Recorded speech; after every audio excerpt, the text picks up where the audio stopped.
పితా పుత్ర పవిత్రాత్మ నామమున ఆమేన్. ఈరోజు ఆగస్టు 29వ తారీఖు. మత్తయి సువార్త 25వ అధ్యాయము 1వ వచనము నుండి 13వ వచనం వరకు. పరలోక రాజ్యము ఇట్లుండును. 10 మంది కన్యలు తమ కాగడాలతో పెండ్లి కుమారునకు స్వాగతమీయ ఎదురేగిరి. అందు 5 వివేకవతులు, మరి 5 అవివేకవతులు.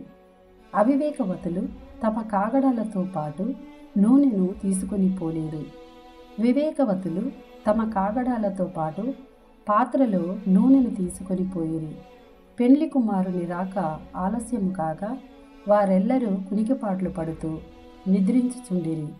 అర్ధరాత్రి సమయమున, ఇదిగో పెండ్లి కుమారుడు వచ్చుచున్నాడు, అతనికి ఎదురు వెళ్ళుడు అను కేక వినబడెను. అప్పుడు ఆ కన్యలందరూ నిదుర నుండి మేల్కొని తమ కాగడాలను సవరించుకొనసాగిరి. అవివేకవతులు వివేకవతులతో, మా కాగడాలు కొడిగట్టుచున్నవి, మీ నూనెలో కొంత మాకియ్యుడు అని కోరిరి. అందుకు వివేకవతులు, మాకును నీకును ఇది చాలదు, అంగడికి వెళ్ళి కొని తెచ్చుకొనుడు అనిరి. వారు కొనుటకు వెళ్ళిరి. ఇంతలో పెండ్లి కుమారుడు రానే వచ్చెను. సిద్ధముగా నున్నవారు అతని వెంట వివాహోత్సవమునకు వెళ్ళిరి. ఆపై తలుపులు మూయబడెను. తరువాత మిగిలిన కన్యలు వచ్చి, ప్రభు ప్రభు తలుపు తీయుడు అని మొరపెట్టిరి.